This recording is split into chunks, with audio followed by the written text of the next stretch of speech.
to get us a sense of the mood on ground and what is it like, because we do know that that audio clip that went viral of Congress leader Zakir Hussain was caught on tape, heard calling for a breakup of Ladakh. There has been a discontent. At the same time, there has been a nationwide anger that has erupted against China as well, demanding the complete boycott of made in China goods.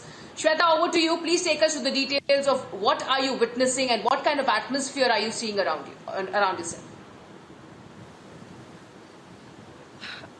मैं बिल्कुल ऋचा आपको बताना चाहती हूँ, आज सुबह जब हमने ये देखा कि वो ऑडियो क्लिप सामने आता है जिसमें देश के खिलाफ जहर उगला जाता है, जिसमें देशद्रोह की बात हो रही होती है, उसके बाद जो लद्दाख के लोग हैं उनमें भी बहुत ज़्यादा गुस्सा है। बीजेपी ने आज प्रोटेस्ट किया था, बीजेपी ने आज उस काउंसलर का पुतला फूका था और सीधा सीधा राहुल गांधी से सवाल किया था कि राहुल गांधी क्यों चुप है। देखिए, इतना वक्त हो गया है, राहुल गांधी की क्या मजबूरी है जो अपने काउंसलर का साथ दे रहे हैं, उस इंसान का साथ दे रहे हैं, उस नेता का साथ दे रहे हैं जो देश को तोड़ने की बात करता है, वो शख्स जो जहर उगलता है, वो शख्स जो देश के साथ देशद्रोह का काम करता है, उस पर देशद्रोह का केस क्यों नहीं दर्ज होना चाहिए। और सवाल तो यही है कि अभी तक क्यों नहीं कोई एक्शन लिया कांग्रेस ने।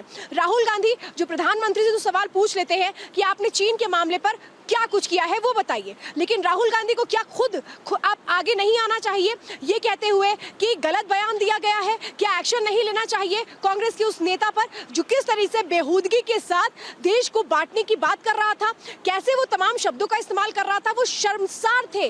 देखिए, इसी बात को लेकर के जब इस वक्त देश में एकजुटता की जरूरत है, ठीक है, राजनीतिक तौर पर आपकी विचारधारा अलग हो सकती है, लेकिन अगर देश को लेकर ही आपकी ये विचारधारा है जिसमें देश के प्रति सम्मान नहीं है, तो इसका क्या मतलब बनता है। और इसीलिए हर कोई ये कह रहा है कि आखिर ये किस तरीके की पार्टी है जो एक तरफ तो कहती है कि लोगों की चिंता है, लेकिन जब बात सही मायनों में देश की आती है तो किस तरह से हर बार कांग्रेस जहर उगलती है और कुछ नहीं उगलती है। हर बार कांग्रेस जब देश का मामला आता है तो सेना पर सवाल खड़े कर देती है, टुकड़े टुकड़े गैंग का समर्थन करना शुरू कर देती है, सबूत गैंग का साथ देना शुरू कर देती है। और इस बार भी हमें यही कुछ देखने को मिल रहा है। राहुल गांधी भी लगातार पहले दिन से सरकार पर सवाल खड़े कर रहे थे, लेकिन यहां तो हद कर दी उनके नेता ने। जिस तरीके की बातें की गई हैं उसके बाद क्यों नहीं उस नेता को जेल में डाल देना चाहिए, क्यों नहीं उस पर देशद्रोह का केस चलना चाहिए। और राहुल गांधी क्यों छुपे बैठे हैं, राहुल गांधी की क्या मजबूरी जो अब तक चुप है।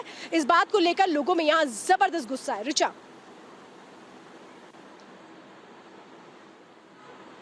बिल्कुल श्वेता, इनफैक्ट हमारे साथ बने रहिए, हमें ये रिपोर्ट पे भी ध्यान देंगे। This is a report send by my colleague Shweta Tripathi from Ladakh, who had a conversation with Ladakh MP Jamyang on the anti-China protests that have erupted in the region. Let's take a look.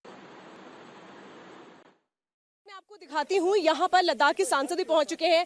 यहाँ पर जामयांग नांगयाल भी हैं जो इस वक्त इस protest को lead करेंगे। ये प्रोटेस्ट क्यों हो रहा है ये समझिए। कांग्रेस जो लगातार सेंटिमेंट्स को हर्ट कर रही है, इस वक्त देश का साथ देने की जरूरत है, लेकिन कांग्रेस इस बात को नहीं समझ रही है। कांग्रेस के ही कारगिल के जो काउंसलर हैं उन्होंने कल जो स्टेटमेंट दिया उसके बाद लोगों में गुस्सा है और यहाँ पर पुतला फूकने की तैयारी। आप अंदाजा लगाइए, इस वक्त देश का साथ देने की जरूरत है, ना कि चीन की भाषा बोलने की जरूरत है। और उसी का जवाब देने के लिए आज कैसे यहाँ पर तैयारी है ये मैं बता रही हूँ। किस तरह से सर जवाब दिया जाएगा और प्रॉब्लम क्या है कांग्रेस की, क्यों हर बार देश विरोधी भाषा। ये अभी विस्तार में आपको यहाँ बताया जाएगा, यहाँ विस्तार में बताया जाएगा, क्योंकि जिस तरह कल कांग्रेस पार्टी के स्पोक पर्सन जो कारगिल में इलेक्टेड काउंसलर है उन्होंने जो ऑडियो वायरल किया, तो उसको लेके लद्दाख के यहाँ के लोगों के मन में बहुत सारे जान आक्रोश है। उसको लेके आज यहाँ पे इस देशद्रोही को, देश के साथ गद्दारी को हम कभी बर्दाश्त नहीं करेंगे। तो नेशनल सेंटीमेंट यहाँ पे जाग उठा है, तो उसको लेके आज स्ट्रांगली कंडेम के साथ साथ हम सेडिशन चार्ज के डिमांड करेंगे।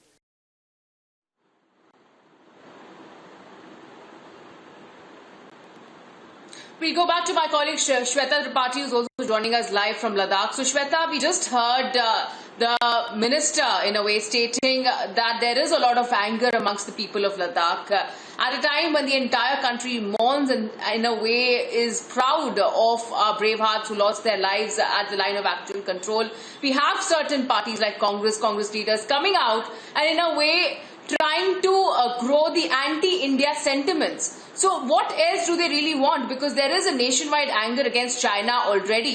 And if our own people in a way try to exaggerate a feeling of discontent and in a way trying to toe the line of China, this is certainly uncalled for. बिल्कुल बिल्कुल ऋचा, सही सवाल है ये। देखिए, सवाल तो यही है कि आखिर इस तरीके की परिस्थितियों में इस तरीके की बातों को करने का मतलब क्या बनता है। क्या नहीं पता कांग्रेस के नेता को कि वो क्या बोल रहे हैं? जिस देश में रहते हैं उस देश के साथ गद्दारी कर रहे हैं, जिस देश का खाते हैं उसी देश के साथ आप किस तरीके की चालबाजी कर रहे हैं। सवाल तो यही है कि इन लोगों से कैसे निपटा जाए, क्योंकि ये तो वो है जो घर के भेदी हैं और घर में रहते हुए ही गद्दारी कर रहे हैं। बाहर के लोगों से तो हम निपट लेंगे, लेकिन इन लोगों का क्या किया जाए जो अपने घर में रहते ही गद्दारों की तरह पेश आते हैं। देखिए, समझना हमें पड़ेगा कि कांग्रेस की स्ट्रैटेजी क्या रही है। कांग्रेस की स्ट्रैटेजी ये रही है कि हम किस तरह से राजनीति करते रहे, लेकिन शायद राजनीति के वो पैमाने कांग्रेस भूल चुकी है। कांग्रेस अब ओझी राजनीति पर उतर आई है, शर्मसार राजनीति पर उतर आई है। और इसका फायदा कौन उठाता है? इसका फायदा उठाते हैं पड़ोसी मुल्क। चीन भी इसका फायदा उठाएगा, पाकिस्तान भी इसका फायदा उठाएगा। जब पाकिस्तान से इस तरीके का डिस्प्यूट होता है तो पाकिस्तान की भाषा बोली जाने लगती है, सेना पर सवाल उठाने लगते हैं।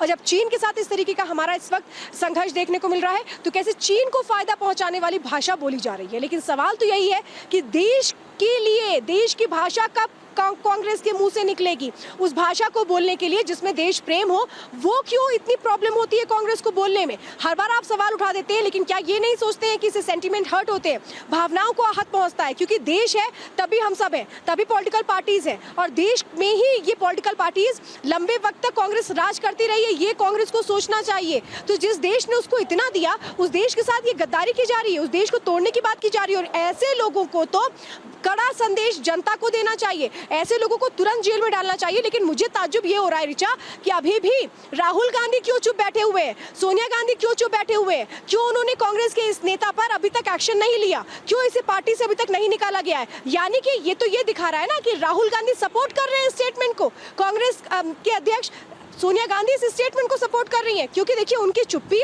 उनकी तरफ से कुछ भी ना कहना, एक्शन ना उठाना, ये साफ तौर पे दिखाता है कि शायद उन्हें कोई फर्क नहीं पड़ता कि अगर देश विरोधी इस तरीके की बयान दिए जाए उनकी नेता की ओर से तो उन्हें इससे फर्क नहीं पड़ता। अब सवाल तो ये उठता है, क्या ये लोग ये सोचते हैं कि ये चीन में बैठे हुए और भारत पर बोल रहे हैं? सवाल तो ये है कि किस देश में बैठे हैं ये भी तो सोच लें, और उस देश के साथ ही आप गद्दारी करेंगे। फिलहाल वक्त आ गया है कांग्रेस को सबक सिखाने का, देश के लोगों की